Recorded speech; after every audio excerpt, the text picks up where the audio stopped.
Most people think buying a $150,000 luxury van means you've made it in van life. But here's the problem.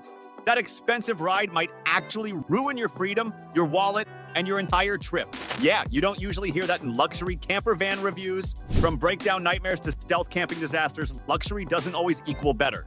And today, we're exposing 7 reasons why that dream rig could be the biggest mistake you'll ever make. Size matters. Let's talk about the elephant in the room. Luxury camper vans are huge. I'm talking 22 feet long, 10 feet tall, and often pushing 9,000 pounds fully loaded. That's not a van. That's a yacht on wheels. Ever tried squeezing a Sprinter into a tight city street in Lisbon? It's like parallel parking a Rhino in a phone booth. And don't even think about squeezing into trailheads or scenic pull-offs.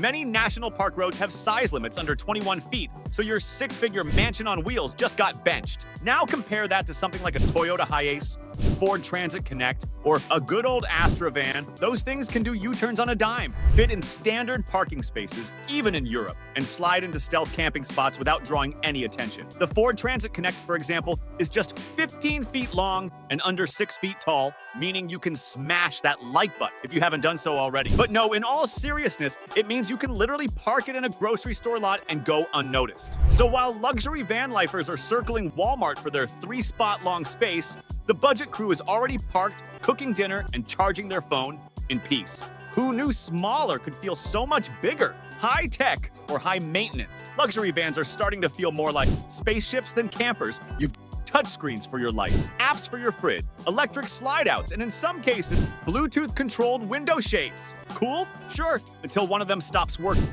Then it's not van life.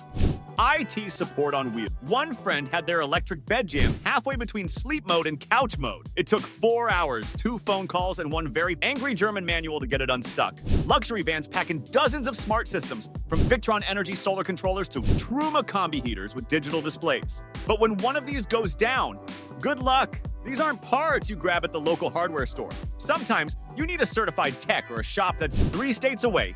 And if your warranty's expired, that touchscreen light panel might cost you $700 plus to replace. Now compare that to a budget van with a couple of 12V switches and a cooler. If something breaks, you fix it with a screwdriver, zip ties, or, let's be real, duct tape. No diagnostics, no error codes. Just good old-fashioned common sense. So yeah, tech is flashy until it turns your road trip into a reboot. Stealth camping gone.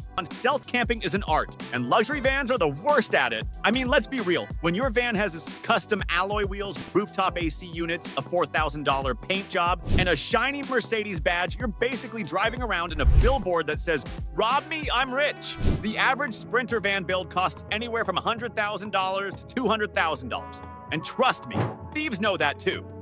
Now picture a crusty old Chevy Astro with some roof racks and tinted windows. Nobody gives it a second look. It could belong to a plumber, a surfer, or your Uncle Gary. And that's the point. Budget vans blend in. They don't get noticed by nosy neighbors, bored cops, or sketchy parking lot wanderers. You can pull up behind a gas station, throw up a curtain, and crash for the night without anyone raising an eyebrow. Even better, many stealth rigs skip windows altogether, which not only keeps you cooler and more private, but also makes your home look like a work van. And if you're really slick, slap a fake cable installer magnet on the side. But here's the kicker. If you do get unlucky and something breaks, that's where the real fun begins. Especially if you're driving a luxury van. Let's talk about expensive repairs. Dollar repairs. Luxury vans are kind of like fancy espresso machines, cool until they break. And then suddenly, you're Googling parts that cost more than your entire monthly food budget. Let's say your Dometic CFX 355IM compressor fridge died. That's $200 just for the unit. Toss in labor, in shipping, and maybe a new fuse panel, and boom!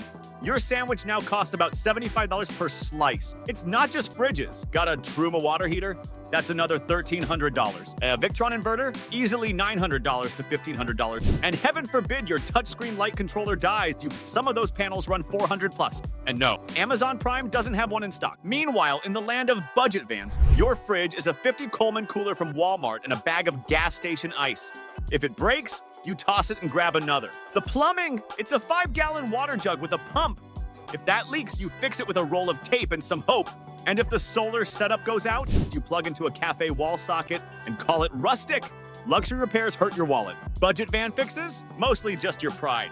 And when you're on the road full-time, guess which one you'd rather sacrifice? But the best part? With a simple van, you're not just saving money, you're learning how to actually fix things yourself. Which brings us to the next big win, DIY freedom. DIY galore. One of the best things about a budget van, you can change it up whenever you feel like it. Want to move your bed to the other side? Go for it. Want to swap your camp stove for a sink? Easy. In a budget build, most things are either Velcroed, screwed, or wedged into place with creativity, and maybe a bit of duct tape. No permits, no consultations, no $300 an hour specialist. Try that in a luxury van. That bed, it's probably bolted into custom cabinetry that also holds your electrical wiring and half of your plumbing. That cute wood paneling, it's hiding about $5,000 worth of hidden cables, fuse boxes, and maybe a lithium battery the size of a suitcase. Most luxury builds are designed by upfitters who expect you to never touch a single thing. Changing your layout in a showroom quality van is like rearranging furniture on a submarine, technically possible, but really, really dumb. And the truth is, your needs will change. You might start solo and later travel with a partner and a dog or an entirely new hobby. Budget vans let you adapt. Luxury vans expect you to commit forever, which leads perfectly into the next truth about budget builds. They don't just cost less, they make you worry less. In other words, a lower price tag equals way lower anxiety. Speaking of which, but before we continue, don't forget to subscribe to our channel if you like the video so far. High entry or high anxiety? Let's face it, owning a luxury van is a little like living inside a glass box on wheels. Every bump in the road feels like your bank account is screaming.